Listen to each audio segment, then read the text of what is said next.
Hello, good morning, and welcome to another episode of Sunrise Saturday morning. I'm Ayo Makinde again. Welcome to the show. Now, let's get into the first of our discussions this morning. The wave of killings in central Nigeria, particularly in Rivers and Benue states, they're definitely very, very concerning. Three gentlemen join us this morning to have the conversation. Dati, who is of the Governing Council, Federal Polytechnic Ileoluji, is former Plateau State Commissioner for Information. Gentlemen, thank you so much for joining us this morning. Mr. Dati, well, the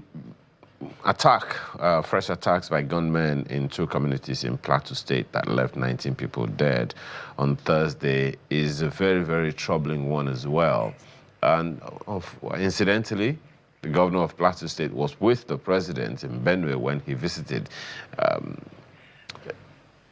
What do you make of all of these? These things have been happening, particularly in central Nigeria, that part of the country, for quite a while. It is indeed troubling. What are we missing, Mr. Dati?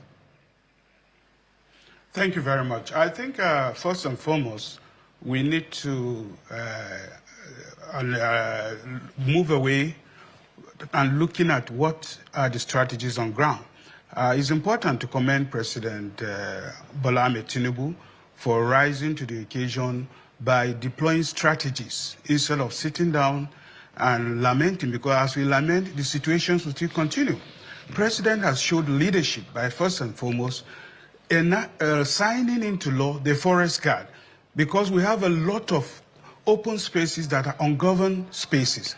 And with the coming on board of the forest guard, I believe that we'll be able to cover those areas. And we have large forests, Sambisa, we have some in Ado, in Benue State, we have Duse and Zaki in Bashar, Plateau State, we have the Mahanga Forest. So we have a lot of ungoverned spaces. And by the time we begin to look at security as our own responsibility, where number one, we have the forest guard that will take care of the ungoverned spaces, and then we begin to mobilize communities who will be the first point of resistance for any attack, because they are the first. And in most of these communities where these attacks happen, before there will be military or police rescue team, it takes hours because of bad roads and other socio-economic, infrastructural challenges we have. So it's important we begin to look forward and support the effort of government in ensuring that there is a lasting solution. Don't forget that these attacks have been going on for almost 2 decades now, surviving different administrations under different parties. So we begin to look at what the president is doing. In other words, looking at restructuring the security infrastructure.